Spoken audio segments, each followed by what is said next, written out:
नमस्कार दोस्तों, बालाजी स्टडी अड्डा में आपका स्वागत है।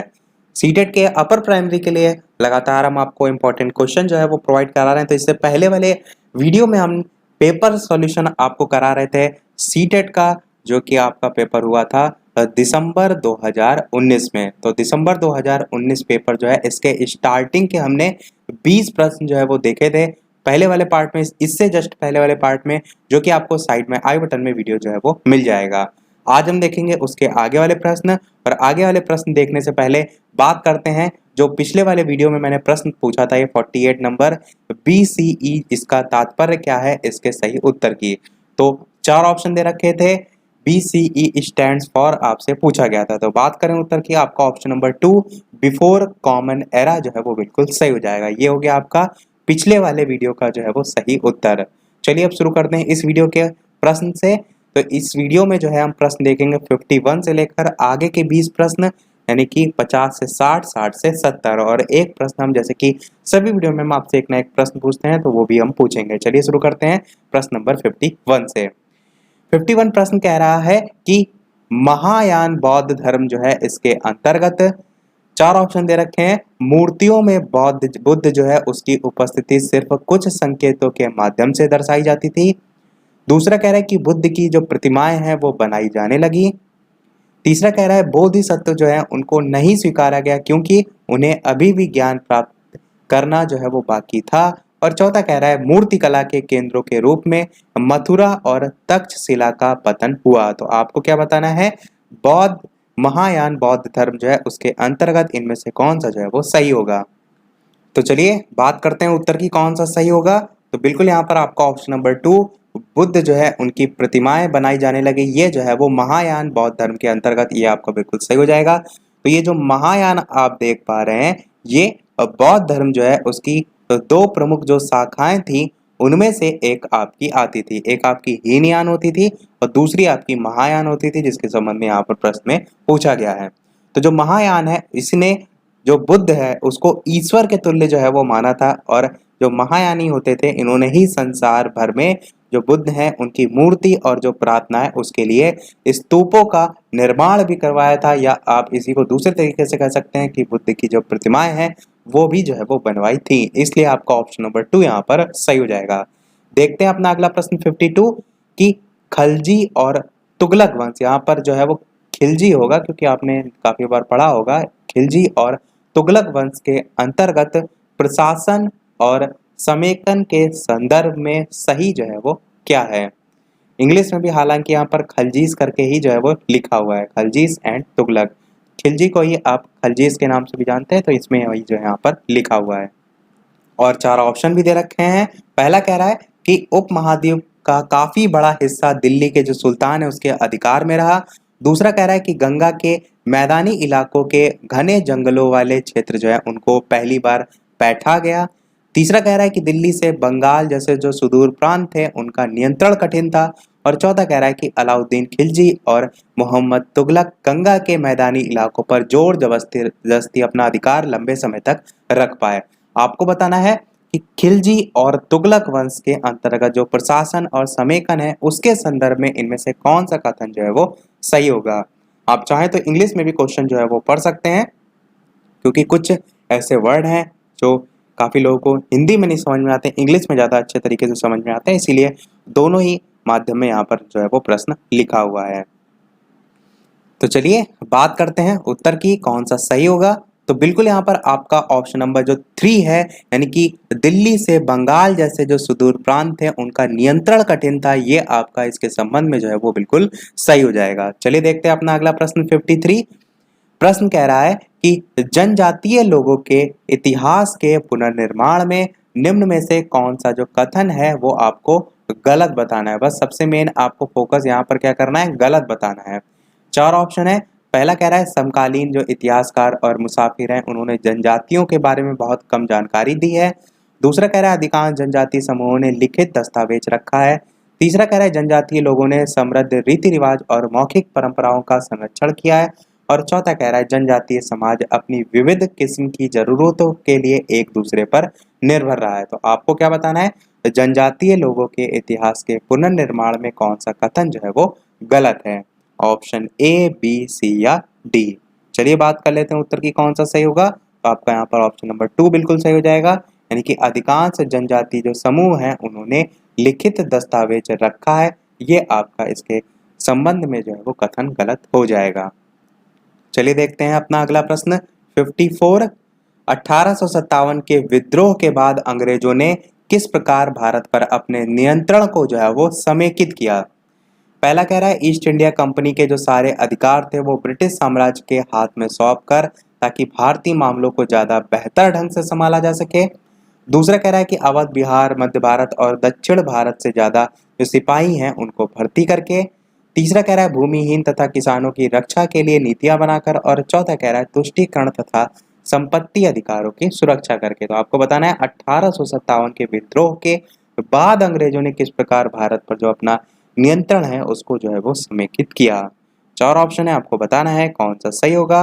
तो चलिए बात करते हैं उत्तर की। तो बिल्कुल यहाँ पर आपका ऑप्शन नंबर 1 सही हो जाएगा, यानी कि ईस्ट इंडिया कंपनी के जो सारे अधिकार हैं वो ब्रिटिश साम्राज्य के हाथ में सौंप कर, ताकि जो भारतीय मामले हैं उनको ज्यादा बेहतर ढंग से जो है वो संभाला जा सके। या आप इसी को कह सकते हैं कि जो कानून बनाने का जो अधिकार था वो आप ब्रिटिश संसद को जो है वो दे दिया गया। तो कानून बनाने का अधिकार था वो अब ब्रिटिश संसद को दे दिया गया। तो आपका ऑप्शन नंबर 1 यहाँ पर सही हो जाएगा। देखते हैं अपना अगला प्रश्न 55 कि निम्नलिखित में से क्या प्रतिनिधि लोकतंत्र की विशेषता नहीं है, यहाँ पर आपसे पूछा गया है। 4 ऑप्शन है, मतदान द्वारा जो है वो प्रतिनिधि का चुनाव। दूसरा कह रहा है जो प्रतिनिधि है उनके हाथ में निर्णय निर्माण की प्रक्रिया। तीसरा कह रहा है जनता की निर्णय निर्माण की प्रक्रिया में प्रत्यक्ष सहभागिता। और चौथा कह रहा है कि जनता को मतदान का अधिकार है। तो आपको बताना है कि प्रतिनिधि लोकतंत्र की विशेषता इनमें से कौन सी जो है वो नहीं है। ऑप्शन ए, बी, सी या डी। तो चलिए बात करते हैं उत्तर की। तो बिल्कुल यहाँ पर आपका ऑप्शन नंबर 3 सही हो जाएगा, यानी कि जनता की निर्णय निर्माण की प्रक्रिया में प्रत्यक्ष सहभागिता। जो प्रतिनिधि लोकतंत्र है इसमें निर्णय निर्माण की जो प्रक्रिया है उसमें जनता के जो चुने हुए प्रतिनिधि होते हैं वो प्रत्यक्ष रूप से भाग लेते हैं।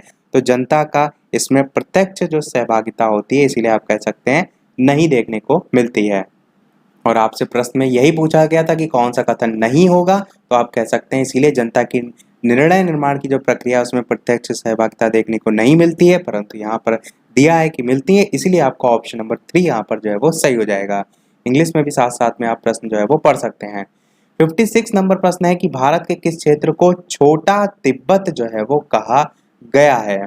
लद्दाख को, अरुणाचल प्रदेश को, सिक्किम को या हिमाचल प्रदेश को। 4 ऑप्शन है, आपको बताना है इन चारों में से कौन सा सही होगा। ऑप्शन ए, बी, सी या डी।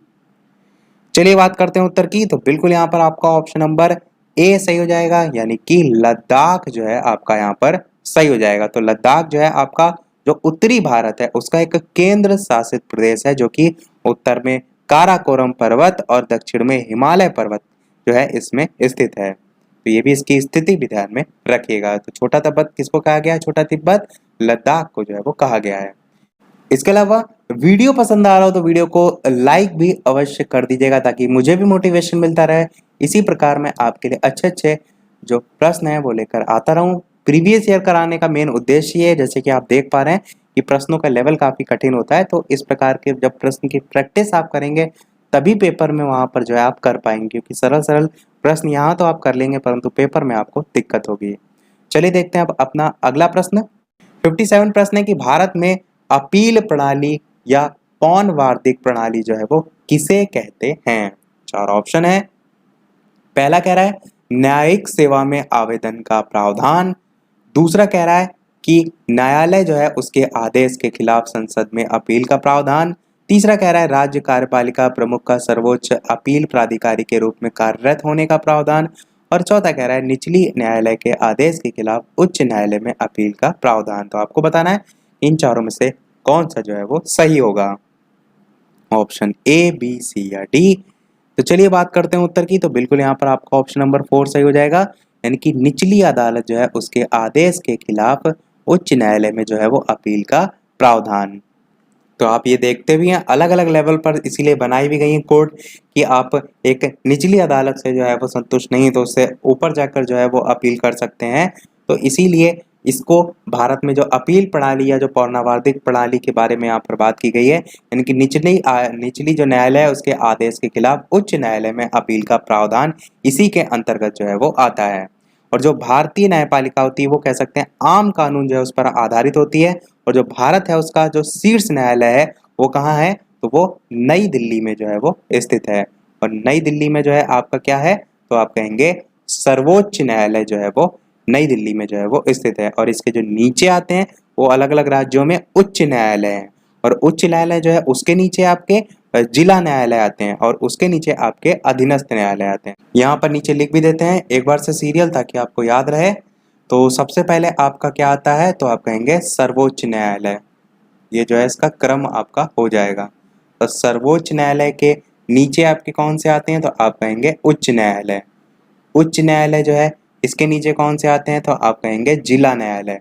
और जिला न्यायालय के नीचे आपके कौन से आते हैं, तो आप कहेंगे अधीनस्थ न्यायालय। इस टाइप से आपके के नीचे आते हैं और इसी को यहाँ पर लिखा गया है किसमें, अपील प्रणाली में। यानी कि यदि आप अधीनस्थ न्यायालय में कोई फैसला सुनाया गया आप उससे संतुष्ट नहीं है तो आप जिला न्यायालय जा सकते हैं। जिला न्यायालय में आप संतुष्ट नहीं है तो उच्च न्यायालय जा सकते हैं। और इसी प्रकार उच्च न्यायालय में आप संतुष्ट नहीं है तो आप सर्वोच्च न्यायालय जो है वो जा सकते हैं। तो ये आपका जो है यहाँ पर क्रम हो जाएगा। तो यहाँ पर आपका ऑप्शन नंबर 4 सही हो जाएगा। चलिए देखते हैं आप अपना अगला प्रश्न 58। प्रश्न कह रहा है कि निम्नलिखित में से कौन सा प्रायद्वीपीय पठार का लक्षण नहीं है। यहाँ पर क्या लिखा हुआ है, नहीं है, बस इस चीज को ध्यान में रखिएगा। पहला कह रहा है कि ये उत्तरी मैदान जो है उनके दक्षिण में स्थित है। दूसरा कह रहा है इसके उत्तर पश्चिम में जो है वो अरावली श्रृंखला स्थित है। तीसरा कह रहा है कि यहाँ कोयला और लौह अयस्क जैसे जो खनिज है उनकी प्रचुरता है। और चौथा कह रहा है कि इस पठार पर पश्चिम की ओर बहने वाली महानदी और कृष्णा नदियां मौजूद हैं। तो आपको बताना है इन चारों में से कौन सा जो है वो सही होगा। तो चलिए बात करते हैं उत्तर की कौन सा सही होगा। तो बिल्कुल यहाँ पर आपका ऑप्शन नंबर 4 सही हो जाएगा, यानी कि इस पठार पर पश्चिम जो है उसकी ओर बहने वाली जो महानदी है और कृष्णा नदियां मौजूद है, ये आपका लक्षण जो है यहाँ पर नहीं है। क्योंकि प्रश्न में क्या कह रहा था, कौन सा प्रायद्वीपीय पठार का लक्षण नहीं है। तो यहाँ पर जो दो नदियों की बात हुई है कौन कौन सी, एक महानदी और कृष्णा नदियां, ये आपकी पूर्व की ओर बहती हुई सीधे जाके बंगाल की खाड़ी में जो है वो गिरती हैं। जबकि यहाँ पर पश्चिम दिशा की ओर बात की जा रही, तो ध्यान रखिएगा यहाँ पर आपकी पूर्व दिशा हो जाएगी और सीधे किस में गिरती हैं, तो बंगाल की खाड़ी में जाकर जो है वो गिरती हैं। देखते हैं अपना अगला प्रश्न 59। निम्नलिखित में से कौन सा कथन अफ्रीका के बारे में आपको बताना है सही है। यहाँ पर क्या लिखा है, सही है। अफ्रीका का बहुत बड़ा भाग दक्षिणी गोलार्ध में स्थित है। दूसरा कह रहा है कि यही एक ऐसा महाद्वीप है जिससे होकर कर्क, विषुवत तथा मकर रेखाएं गुजरती हैं। तीसरा कह रहा है गोभी मरुस्थल इसी महाद्वीप में स्थित है। और चौथा कह रहा है इसके पश्चिम में यूराल पर्वत है और जो इसे एशिया से अलग करता है। तो चलिए बात करते हैं उत्तर की कौन सा सही होगा। तो बिल्कुल यहाँ पर आपका ऑप्शन नंबर 2 सही हो जाएगा कि यही एक ऐसा महाद्वीप है जिससे होकर कर्क रेखा, विषुवत रेखा और मकर रेखा तीनों ही रेखाएं गुजरती हैं। मोस्ट इंपॉर्टेंट क्वेश्चन यहाँ से यही पूछा जाता है आपका अफ्रीका महाद्वीप के बारे में। तो हमेशा याद रखिएगा अफ्रीका महाद्वीप एक ऐसा महाद्वीप है जिससे कि ये तीनों रेखाएं आपकी कर्क रेखा, विषुवत रेखा जिसे हम भूमध्य रेखा के नाम से भी जानते हैं, ये तीनों ही, और उसके साथ साथ मकर रेखा है, तीनों ही आपकी यहीं से जो है वो गुजरती हैं। तो यही पूछा गया था आपसे कौन सा कथन सही है। देखते हैं अगला प्रश्न 60। भारत के दक्षिणी भागों विशेषकर तमिलनाडु और आंध्र प्रदेश में जो शरद ऋतु है उसमें वर्षा होती है। पूछा गया है क्योंकि, यानी कि ऐसा रीजन जो है वो क्यों है उसके संबंध में पूछा गया है। पहला कह रहा है पवन स्थल जो भाग है उनसे लौटकर बंगाल की खाड़ी की ओर बहती है। दूसरा कह रहा है पवन अरब सागर से बंगाल की खाड़ी की ओर बहती है। तीसरा कह रहा है कि पवन बंगाल की खाड़ी से अरब सागर की तरफ बहती है। और चौथा कह रहा है कि पवन जो है वो स्थल भागों से लौटकर अरब सागर जो है उसकी ओर बहती है। 4 ऑप्शन है, आपको बताना है इन चारों में से कौन सा सही होगा। तो चलिए बात करते हैं उत्तर की कौन सा सही होगा। तो बिल्कुल यहाँ पर आपका ऑप्शन नंबर 1 सही हो जाएगा, यानी कि पवन स्थल जो है वो भागों से लौटकर बंगाल की खाड़ी की ओर जो है ये आप कह सकते हैं बहती है। और यही रीजन है कि जो भारत के दक्षिणी भाग हैं विशेषकर तमिलनाडु और उसके साथ साथ आंध्र प्रदेश, इसमें शरद ऋतु जो है इसमें वर्षा जो है वो होती है। या आप इसी को दूसरे तरीके से भी कह सकते हैं कि जो पवनें होती हैं वो आपकी स्थल भाग जो है इससे आपकी लौटती हैं, और स्थल भागों से लौटने के बाद जो नमी होती है वो पवन जो है वो इस अपने साथ लेकर आएगी। तो बंगाल की खाड़ी जो है उससे नमी लेकर इन क्षेत्रों में जो वर्षा है वो करती है। इन क्षेत्रों से तात्पर्य मेरा यहाँ पर तमिलनाडु और आंध्र प्रदेश को लेकर जो है वो है। एक बार मैं फिर से रिपीट करता हूँ ताकि पूरी चीज आपको समझ में आए कि जो भारत के दक्षिणी भाग हैं वो विशेषकर आप कह सकते हैं तमिलनाडु जो और आंध्र प्रदेश हैं, इसमें शरद ऋतु में वर्षा इसलिए होती है क्योंकि जो पवनें होती हैं वो स्थल भाग जो है उससे लौटकर बंगाल की खाड़ी से नमी लेकर ये जो क्षेत्र होते हैं इनमें जो है वो वर्षा करती हैं। तो यही आपका रीजन हो जाएगा। देखते हैं अपना अगला प्रश्न 61। प्रश्न कह रहा है कि जन स्वास्थ्य के क्षेत्र में कोस्टा रिका उपागम जो है वो किसे कहा गया है। पहला कह रहा है कि स्वास्थ्य और सुरक्षा पर एक समान खर्च करना। दूसरा कह रहा है कि सुरक्षा बजट पर स्वास्थ्य जो बजट है उससे ज्यादा खर्च करना। तीसरा कह रहा है सैन्य बल ना रखना ताकि जन स्वास्थ्य पर ज्यादा खर्च किया जा सके। और चौथा कह रहा है कि सेना के जवान जो है उनके स्वास्थ्य पर खर्चा करना। आपको बताना क्या है, जन स्वास्थ्य के क्षेत्र में कोस्टा रिका उपागम किसे कहा गया है। चार ऑप्शन है, आपको बताना है कौन सा सही होगा।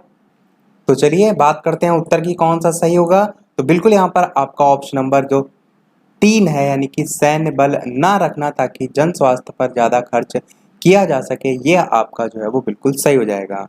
इसके बारे में सारी बातें जानते हैं। देखिए सबसे पहले आपको ये पता होना चाहिए कि ये स्थित कहाँ है, यानी कि जो कोस्टा रिका उपागम है ये कहाँ से संबंधित है। तो ये आपका जो कैरोबियाई क्षेत्र है जो कि आपका मध्य अमेरिका में आता है। मध्य अमेरिका में जो कैरोबियाई क्षेत्र है इसके अंतर्गत आपका एक देश है जिसका नाम क्या है, कोस्टा रिका। ये जो है वो एक देश का नाम है। अब 20वीं शताब्दी के समय की बात है।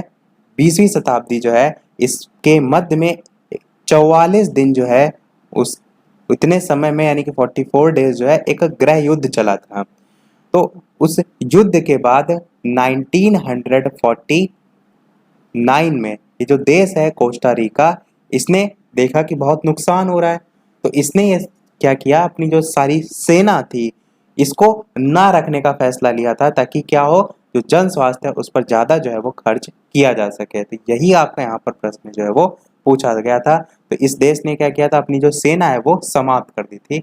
इसलिए यहाँ पर आपका ऑप्शन नंबर जो 3 है वो सही हो जाएगा, यानी कि सैन्य बल ना रखना ताकि जन जो स्वास्थ्य है उस पर ज्यादा खर्च जो है वो किया जा सके। आई होप आपको क्लियर हुई होंगी सारी चीजें। देखते हैं अपना अगला प्रश्न 62। 1997 में भारतीय उच्चतम न्यायालय ने विशाखा निर्देश की रचना महिलाओं को डैश यौन उत्पीड़न से बचाने के लिए की, गाड़ियों में, कार्यस्थलों पर, वैवाहिक संबंधों में या सड़कों पर। आपको बताना है कि विशाखा निर्देश की रचना महिलाओं को डैश यौन उत्पीड़न से बचाने के लिए की। 1997 में भारतीय उच्चतम न्यायालय ने विशाखा निर्देश की रचना महिलाओं को गाड़ियों में यौन उत्पीड़न से बचाने के लिए की, कार्यस्थलों पर यौन उत्पीड़न से बचाने के लिए की, वैवाहिक संबंधों में यौन उत्पीड़न से बचाने के लिए की, या सड़कों पर यौन उत्पीड़न से बचाने के लिए की। तो चलिए बात करते हैं उत्तर की कौन सा सही होगा। तो आपका ऑप्शन नंबर 2 कार्यस्थल जो है उन पर यौन उत्पीड़न से संबंधित है। आपका 1997 में भारतीय उच्चतम न्यायालय ने जो विशाखा निर्देश जो है इसके संबंध में बताया गया है। एक्चुअल में भारतीय सर्वोच्च जो न्यायालय है उसने अगस्त 1997 में विशाखा तथा जो अन्य बनाम राजस्थान सरकार तथा अन्य में जारी एक ऐतिहासिक निर्णय था, उसमें कहा था कि यौन उत्पीड़न की जो हर घटना है वो भारत का संविधान का अनुच्छेद 14, 15 और उसके साथ साथ 21 इसके तहत जो मौलिक अधिकार हैं उनके उल्लंघन के अंतर्गत आता है। तो उसी निर्णय के संबंध में यहाँ पर पूछा गया है कि किस यौन उत्पीड़न से बचाने के लिए की। तो जो कार्यस्थल है यानी कि सभी कार्यस्थल जिसमें आ जाएंगे इसके संबंध में यहाँ पर पूछा गया था। आई होप आपको प्रश्न समझ में आ गया होगा और साथ में आंसर भी है। अगला प्रश्न जो 63 देख पा रहे हैं हम लास्ट में आपसे सबसे पूछेंगे। 64 देखते हैं कि निम्नलिखित में से कौन ग्रामीण प्रशासनिक अधिकारी नहीं है, यहाँ पर आपसे पूछा गया है। पटवारी, नगर निगम वार्ड काउंसलर, भूमि रिकॉर्ड अधिकारी या लेखपाल। और चाहे तो आप इंग्लिश में भी पढ़ सकते हैं। Who among the following is not a rural administration officer. और 4 ऑप्शन आपको दे रखे हैं, ऑप्शन ए, बी, सी या डी। चलिए बात करते हैं उत्तर की। तो आपका ऑप्शन नंबर 2 नगर निगम वार्ड काउंसलर, ये जो है ऑप्शन 2 आपका जो है वो सही हो जाएगा। अब प्रश्न में क्या पूछा गया था, कौन ग्रामीण प्रशासनिक अधिकारी नहीं है? तो नगर निगम वार्ड काउंसिलर जो है ये आपका ग्रामीण विकास कह सकते हैं या ग्रामीण क्षेत्रों से संबंधित नहीं होता है, ये आपका जो शहरी क्षेत्र हैं इनसे संबंधित जो है वो होता है। इसलिए आपका यहाँ पर ये जो है नहीं के अंतर्गत जो है वो आ जाएगा। ये जो चुनाव होता है इसका शहरी क्षेत्रों में होता है, इसीलिए यहाँ पर आपका ऑप्शन नंबर 2 जो है वो सही हो जाएगा। देखते हैं अपना अगला प्रश्न 65। प्रश्न कह रहा है कि भारतीय उच्चतम न्यायालय जो है उसके द्वारा दिए गए डी के बासु निर्देश क्या है? डी के बासु निर्देश के संबंध में यहाँ पर पूछा गया है। कार्यस्थल जो है उस पर यौन उत्पीड़न की रोकथाम के लिए निर्देश, बच्चों के हानिकारक रोजगार से बचाव के लिए निर्देश, घरेलू हिंसा से महिलाओं के बचाव के लिए निर्देश या गिरफ्तारी, नजरबंदी और पूछताछ के दौरान पुलिस द्वारा पालन की जाने वाली जो प्रक्रियाएं हैं उससे जुड़े निर्देश। तो 4 ऑप्शन है, आपको बताना है कौन सा सही होगा। तो चलिए बात करते हैं उत्तर की। आपका ऑप्शन नंबर 4 यहाँ पर बिल्कुल सही हो जाएगा, यानी कि गिरफ्तारी, नजरबंदी और पूछताछ के दौरान पुलिस द्वारा पालन की जाने वाली प्रक्रियाओं से जुड़े दिशा निर्देश। तो आपका जो डीके बसु बनाम स्टेट ऑफ बंगाल, बाद में उच्चतम न्यायालय जो है उन्होंने किसी व्यक्ति की गिरफ्तारी और क्या कह सकते हैं उसे हिरासत में रखने के संबंध में 11 सूत्रीय निर्देश दिए थे। इसी के संबंध में यहाँ पर प्रश्न जो है वो पूछा गया है। देखते हैं अपना अगला प्रश्न 66 है कि वन अधिकारी कानून 2006 अपने शीर्षक में कौन सी श्रेणी के अधिकारों को स्वीकारता है? अनुसूचित जनजातियां, अनुसूचित जातियां, आर्थिक रूप से पिछड़े वर्ग या अति पिछड़ी जातियां। 4 ऑप्शन है, आपको बताना है कौन सा सही होगा। तो चलिए बात करते हैं उत्तर की। तो बिल्कुल यहाँ पर आपका ऑप्शन नंबर 1 सही हो जाएगा, यानी कि अनुसूचित जो जनजातियां ये आपका यहाँ पर सही हो जाएगा। तो चलिए बात कर लेते हैं उत्तर की कौन सा सही होगा। तो बिल्कुल यहाँ पर आपका ऑप्शन नंबर 4 सही हो जाएगा, यानी कि हमारे अतीत कक्षा 6 के लिए एनसीईआरटी की इतिहास की जो पाठ्य पुस्तक है ये आपका द्वितीयक स्रोत जो है इसका एक उदाहरण है। देखते हैं अपना अगला प्रश्न 68। नीचे दिए गए 2 कथन जो है उस पर विचार कीजिए। पहला कथन कह रहा है यहाँ पर कि परीक्षाएं तंत्र की सुविधा के लिए निर्मित कृत्रिम परिस्थितियां ना कि व्यक्तिगत शिक्षार्थी के लिए। दूसरा कह रहा है स्मृति परीक्षण से दूर दक्षताओं के परीक्षण पर जोर के रूप में बदलाव सामाजिक विज्ञान की कक्षाओं में तनाव को कम करेगा। तो ये 2 कथन है, इन पर आधारित प्रश्न पूछा गया कि केवल कथन ए सही है, ए और बी दोनों सही हैं, या कथन ए सही है किंतु बी कथन गलत है, या कथन बी सही है किंतु कथन ए गलत है। और आपको बताना है इन चारों में से कौन सा सही होगा। तो चलिए बात करते हैं उत्तर की। तो आपके यहाँ पर दोनों ही कथन बिल्कुल सही हैं, यानी कि जो ये लिखे हुए हैं परीक्षाएं तंत्र की सुविधा के संबंध में और स्मृति परीक्षण से दूर दक्षताओं के संबंध में, ये दोनों ही आपके बिल्कुल कथन सही हैं। 69 प्रश्न कह रहा है सामाजिक विज्ञान के जो अध्यापक या अध्यापिका हैं उनका मुख्य उद्देश्य क्या होना चाहिए, ये यहाँ पर पूछा गया है। पहला कह रहा है शिक्षार्थी जो है उनमें जो प्रतिस्पर्धा है वो जागृत करना। दूसरा कह रहा है सभी तत्व जो समाज का निर्माण करते हैं उनके बीच के संबंधों का बोध कराना। तीसरा कह रहा है शिक्षार्थी जो है उनको सामाजिक ऐतिहासिक तथ्य याद करवाना। और चौथा कह रहा है समाज में यथास्थिति बनाए रखने तथा सरकार के सभी निर्णयों को स्वीकार करने के लिए जो शिक्षार्थी हैं उनको तैयार करना। तो आपको बताना है सामाजिक विज्ञान के अध्यापक या अध्यापिका जो है उसका मुख्य उद्देश्य क्या जो है वो होना चाहिए। तो चलिए बात करते हैं उत्तर की कौन सा सही होगा। तो आपका ऑप्शन नंबर 2 सही हो जाएगा, यानी कि जो सभी तत्व हैं जो कि समाज का निर्माण करते हैं उनके बीच के जो संबंध हैं उसका बोध कराना, ये आपका बिल्कुल जो है वो सही हो जाएगा। या इसी को दूसरे तरीके से भी आप कह सकते हैं कि सामाजिक विज्ञान के जो सभी विषय हैं उनके आपसी संबंध और जुड़ाव जो है उसको बच्चों को अच्छे से नहीं समझाएंगे तब तक जो सामाजिक विज्ञान के शिक्षण का जो उद्देश्य है वो भी आपका नहीं पूरा होगा, क्योंकि प्रश्न में देखिए तो उद्देश्य के संबंध में ही यहाँ पर पूछा भी गया है।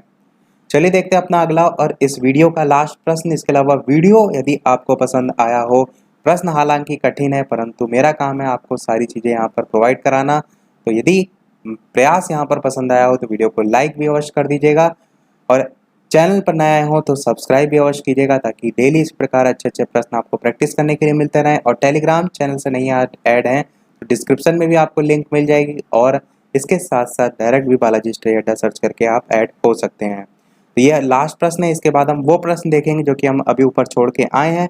वो जैसे कि सभी वीडियो में हम आपसे एक ना एक प्रश्न पूछते हैं, तो इस वीडियो का आपके लिए वो प्रश्न जो है वो होगा। तो चलिए देख लेते हैं। सबसे पहले 70 नंबर प्रश्न, सामाजिक विज्ञान में जो आकलन है उसका मुख्य उद्देश्य जो है वो क्या है। आकलन के संबंध में यहाँ पर पूछा गया है, इस चीज का ध्यान दीजिएगा।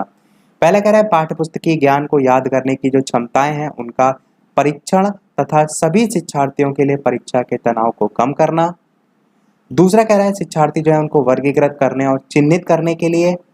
तीसरा कह रहा है शिक्षार्थियों के बीच सामाजिक जो विभेद है उनको दर्शाने के लिए। और चौथा कह रहा है शिक्षार्थियों को प्रतिपुष्टि यानी कि फीडबैक देना तथा मानक स्थापित करना जिनको पाने के लिए वे प्रयासरत हैं। तो आपको बताना है जो सामाजिक विज्ञान है उसमें आकलन का मुख्य उद्देश्य क्या है। तो आपको पढ़ने से मात्र से ही समझ में आ रहा होगा कि बिल्कुल आपका यहाँ पर ऑप्शन 4 सही हो जाएगा, यानी कि शिक्षार्थियों को प्रतिपुष्टि देना, फीडबैक देना और उसके साथ साथ मानक भी स्थापित करना जिनको पाने के लिए वे जो है वो प्रयासरत रहे हैं। तो यही आपका ऑप्शन बिल्कुल सही हो जाएगा। इसके आगे के लास्ट 20 प्रश्न हम और रह गए हैं जो कि हम कल और देख लेंगे। तो हमारा टोटल 3 पार्ट में जो है पूरा पेपर जो है वो हो जाएगा।